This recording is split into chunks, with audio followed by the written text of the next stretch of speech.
Marino, glad to have you on Tech Trends today. Thank you very much. All right.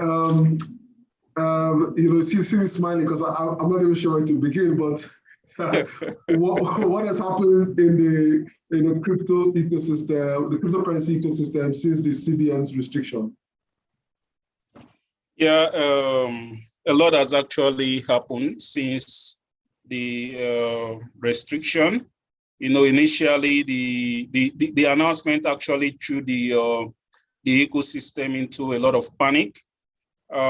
People were actually like they were wondering how they could continue with the cryptocurrency transaction in the midst of in the middle of no access to bank services. However, with time, people have actually devised a means. Of course, it has always been there. It has always been there. The peer-to-peer way of transaction, peer-to-peer has always been there. Just that access to bank services, like direct access, like converting fiat to cryptocurrency and cryptocurrency to fiat, that gateway actually make trading in cryptocurrency very, very easy. However, peer-to-peer comes with its challenge, but I think most of those challenges have been surmounted. And as you can see, most people are not even complaining again. They are just concentrating on doing their trading because they've discovered peer-to-peer and it's working perfectly. So the question now is, was that move restricting the ecosystem a smart one? Because right now, if people are still carrying on as business as usual and government has no clue, then who's losing? Really, I think the government is losing. SEC was actually not, they weren't on the verge. They actually put together a regulatory framework. Like, it wasn't like perfect, but at least it was a statement. They made a statement on cryptocurrency. And I think they would have been able to license, levy, and tax crypto exchanges. People, different companies offering cryptocurrency services as exchanges. And we can't really have an indigenous exchange now functioning very well due to this restriction. And then we have a Nigerian with the whole volume making use of services of exchanges that are actually domiciled in other countries and are paying tax to those countries. So generally, Nigeria is losing as a country. I won't just say it's the government losing. I think as a whole, we are losing because despite the fact that we are actually benefiting from trading, despite the fact that we could have traders that are actually making profit, if also from using those services, taxes are being paid to the government, at least it will be used to apply to one infrastructure or the other, despite whatever the citizens might think about the government. At least when these things are applied, when whatever is recovered from taxation is applied to the country, it will be of benefits to everybody. Besides, the government have been going around, particularly CBN has been going around, trying to criminalize cryptocurrencies, but they fail to actually provide actual statistics, backing their claims. If you say that cryptocurrency is being used for fraud, you should give an instance. You should compare it like with what has been applicable. Has cryptocurrency increased the rate of crime? Has it increased the level? These are the things they are supposed to look at, not necessarily making blanket statements alleging that the concept is being used to perpetrate crime. You should be able to stay specific. You should be able to show us record or instances where cryptocurrency has been used for crime or where it has aided, like in the increment of crime. There should be a statistic, there should be indices. So generally, Nigeria as a whole is losing. We are losing as well because we have to pay for escrow services.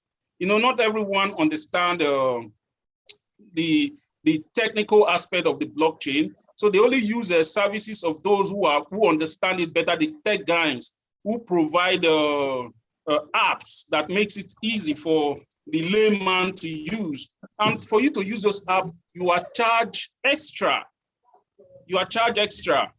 For instance, there was this day I had to, I actually transacted in Bitcoin, and it wasn't funny.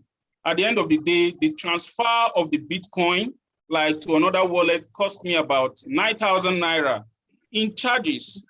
Barilla, speaking about Bundle, for example, I used to know that their address used to read Lagos, but now their address reads Seychelles because of the whole thing that is happening.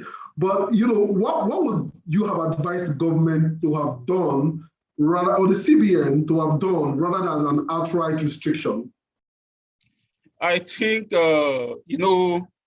one thing I've noticed about regulators is they tend to look at industry players like will I say they don't regard the industry players in Nigeria? They don't really regard the industry players, because before ever you take an action, you have to consult, you have to talk with these people that are into this particular ecosystem. If they've had a conversation with those in the honest conversation, explaining actual facts, not necessarily making blanket statement. If they had made this, I believe that key industry players would have made viable contributions. They would have made viable contributions that would have guided them in regulation. But let me ask you though. So CBN's response to, well, they claim it's not the response, but e-Naira is here. What is your take? e-Naira, actually, there are a lot of reactions on the ecosystem concerning e-Naira. Some players are actually approaching the e-Naira with a lot of suspicion. You wouldn't blame them, because CBN body language and actual actions has shown hostility right from the beginning. And up till now, they are still showing hostility. So definitely it is normal for industry player to follow whatever action CBN is taking with suspicion. Some of them are actually thinking that CBN has some mischief up their sleeve, and they're using the e-Naira as a facade to implement whatever will come after. However, for me, I think the e-Naira is a welcome development. One of the things e-Naira will do really help the ecosystem is cryptocurrency awareness, education, orientation, and whichever way you might put it. That's a selfish benefit, I must say. Yes, because it will actually increase the awareness. If, it would have been difficult as just industry players pulling this thing together to reach as far as the CBN will reach through its campaign for e-Naira. It will actually be, the CBN will actually be advancing, like educating people on how to use cryptocurrencies. So finally, if you can answer this in a very short time, I'll be happy. Can the ecosystem challenge some of the regulations in court, or when will the ecosystem be mature enough to challenge some regulation in the law courts? Yeah, there are actually good grounds to challenge the system, especially the CBN restriction on access to financial services to ecosystem players. It can actually be challenged in court. There are actual issues of fundamental rights infringement in that particular ban.